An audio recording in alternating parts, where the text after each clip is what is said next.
And we're live. Today I'm with Valerie Rivera, and we're going to be talking about creating more connection. And what does that mean now that we're all exhausted from, Zoom happy hours?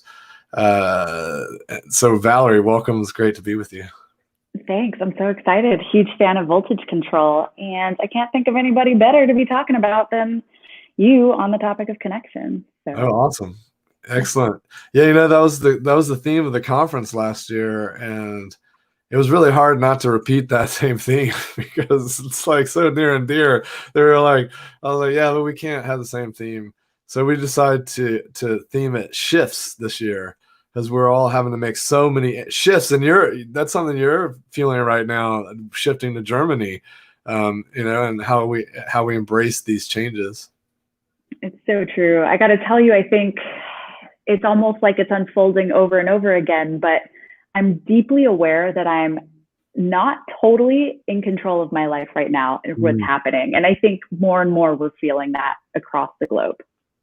That's an important thing to consider just in general as facilitators, because this notion of control, and that's one of the reasons that I really am a fan of control the room as a name, because quite often we're not in control, but it's these situations and the context and the environments we create that help us like at least orient towards some direction, and we let the emergent qualities like pave the way. So true. There's this community I'm part of. It's called Exchange. And we have this catchphrase that we say, we plan tight to hang loose. Like Yes. when we are planning facilitation, I mean, it's like a session lab spreadsheet down to the minute, like 2 minutes for this. This is what we're saying. These are the resources. This is the et cetera. It can take us a long time to build this, but in that moment, if we need to pivot, if we need to go to a different spot, we're just like, okay, we can do this, and we know exactly what we can shave off in order to make that happen. So plan tight to hang loose. Definitely one of my favorite things to remind myself of in those moments. I love that. I love it. It's it's so good. This note I always talk about this notion of like tight control and loose control. And so you're speaking my language with this like plan tight to hang loose. So good. There's a little fun surfer lingo in there too. Um, so let's talk a little bit about, you mentioned in the pre-show chat that like we're all a little bit kind of done with Zoom happy hours, and how do we escalate it a little bit and create something a little more special that really drives deeper connection. So you mentioned the sommelier. I think folks might find that fascinating, but also curious to hear like what's driving some of your thoughts around how to design these experiences. Right. That's such a good question too, because I think there's so many different things for people to try. And I think what we're really looking for is variety Mm. and a deeper opportunity to connection. So sometimes a thing like a wine tasting where everyone receives the bottles at home and then they get a chance to jump on with the sommelier and chat, just have that little feeling of normalcy, of just like, that fun clinking of the glasses that's happening virtually, but still creating space for those conversations to happen. One thing I did with my team that I found really fun, and we were just testing things out because we do these virtual offsites for clients, and we want to try something before we offer that to a client as an option. And one of our favorite ones it was basically we ordered clay from this awesome company in Australia, and they shipped the clay to all of our houses. And we got a chance to just get our hands dirty and ask each other deep questions as we were building these different structures and, little snakes, little pinch pots, all of that good stuff. And that was a huge hit with the team. It's like something to do with your hands and something to just really allow you to focus with your head too. Yeah, there's a couple things there. When I hear that, it makes me think about just multi-sensory experiences in general tends to activate parts of the brain that don't get activated. Like we're connecting a little more deeply to different pathways, and there's neurology going on there, right? And then also these connections that we make to each other because we've got these shared experiences, because I've got the same thing that you have. So even though we've got these geographic barriers and we're connecting through this visual, it's like, oh, I'm holding the same, even if it's just like we've got the same pens, the same crafts and supplies, and I love the clay. I mean, that's so cool. Yeah, it was definitely fun. And I mean, if you need to get serious with it, sometimes for clients when we're doing those offsites, we'll take a look at the agenda and say, hey, we've got 3 half days together. Could we send a package to all participants that has a surprise for them to open at different points, right? Like one time we'll send a candy bar or some tea or coffee to go along with the midday break, or it will be something physical like a Rubik's Cube, what have you. It's just these little surprises that kind of, I'm not going to say they replace that feeling of going somewhere and getting swag, but it's just fun. It's enjoyable. And it's that shared experience that you were mentioning.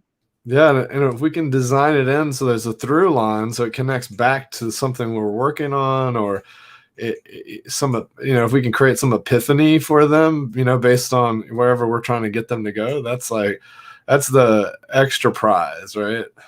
Yeah, absolutely. I was just thinking about, there's a Roger Waters film, and I believe it was called Polyester. I get some of his film titles mixed up, but I think it was Polyester that had what he called it smell-o-vision. And when you went to the theater, you got at the box office, you got a scratch and sniff. And while you're watching a movie, you were meant to scratch little things off, and it would correlate to the scene that you were watching. There were like a little number would pop up with something, but I was just thinking about how cool that would be if you had I don't know if they even make scratch and sniffs anymore, or if maybe there's a way you can make your homemade ones or something. That would be pretty cool. Love it.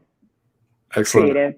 Yeah, for sure. So it'd be fun if anyone's listening in to hear more stories of how people are bringing physical experiences into virtual gathering. So,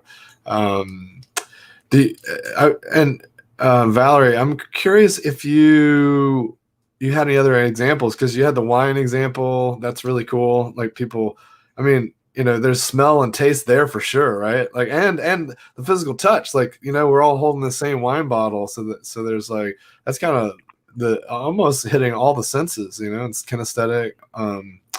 Maybe, and you could even audible cues of, hearing the wine glasses and stuff. So it's kind of pretty cool.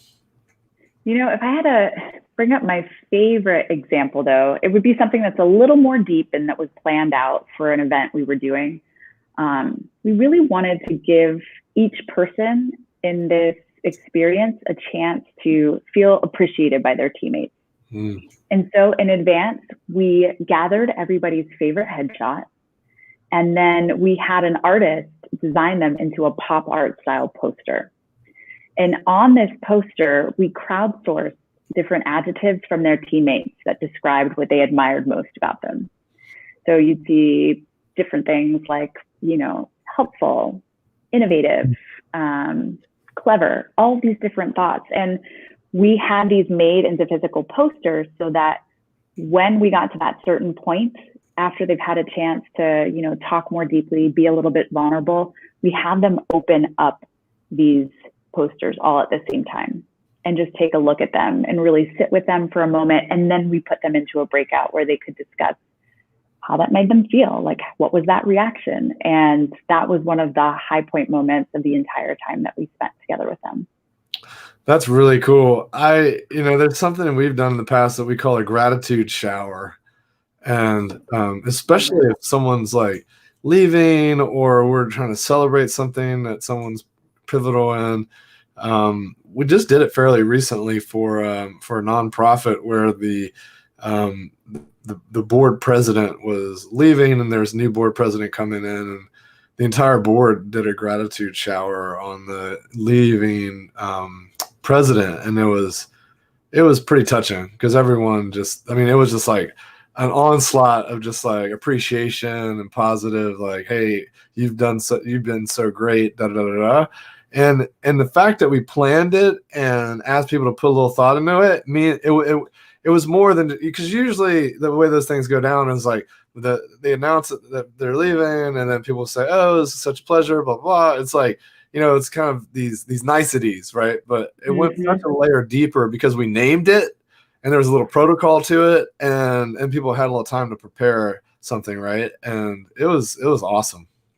I am so glad you're mentioning that, because I think that's another really key point as a facilitator, is building in enough time to get people ready to go where you're asking them to go.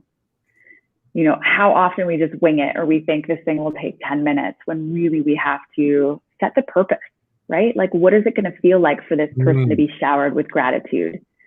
Like, how would that feel for you? What kind of effort would you want somebody to put into it for you? And then getting them there. Powerful stuff if you plan to make it powerful. Wow. Yeah, it's interesting. You know, and I just saw a comment here from Rachel, mutual friend who joined. So good.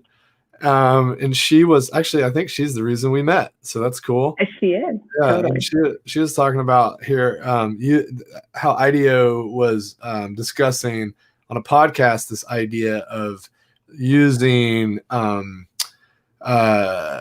using experience to explore insights from research. So just like, I guess, this toothbrush example. So that's kind of cool, because not just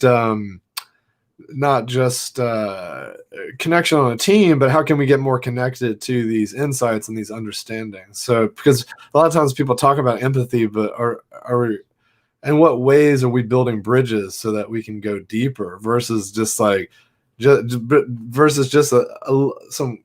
enough curiosity, right? It's like, how do we drive those deeper connections? That's I think that's pretty neat.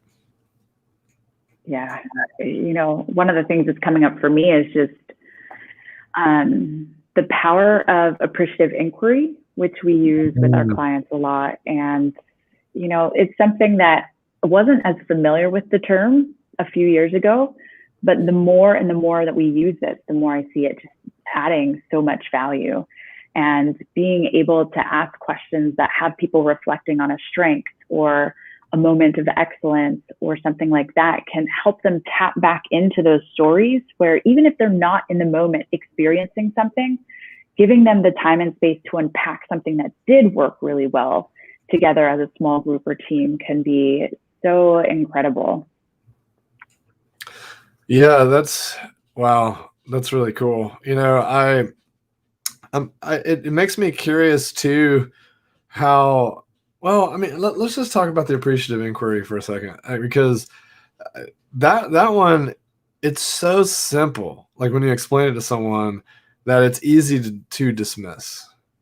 And the thing is like, it's somewhat pathological how so often teams are just so focused on the negative, right? It's like, because I think part of it is born out of this desire to drive as much efficiency as possible, because in order to drive more efficiency, we're so focused on identifying the problems so we can fix them, versus like, let's just celebrate what works and do more of that, right? It's like, and I think if we're talking about a piece of machinery that has a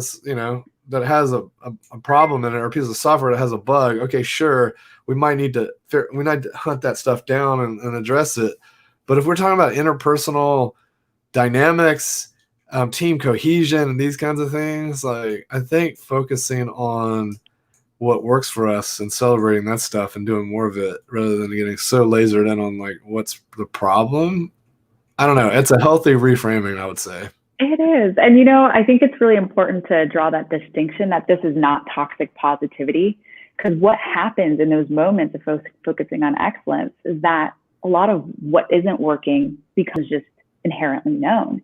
You know, really funny story. We worked with this one client, and we only had 90 minutes with them. And we asked them some appreciative inquiry-based questions. And afterwards, some of the feedback we got was, that was great, but we didn't really do anything. But we're working really well together as a team, and we can't figure out why. So they were frustrated we didn't cross things off the list or dive into strategy, but they had so much friction that was erased as a result of spending those 90 minutes together. So kind of, you know. Yeah. That goes back to something I always tell folks is, sometimes we have to slow down in order to speed up.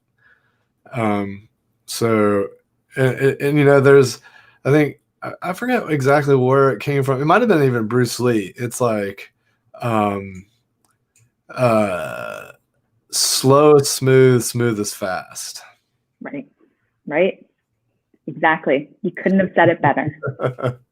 So good, so good. Excellent. All right, well, we just hit our 15 minutes. It's so much fun. I love these because they're quick and snappy, and it was a pleasure. Best of luck on getting set up in Germany, and let's keep the dialogue going, and yeah, have a great rest of your week. Yeah, definitely. You too. Enjoy.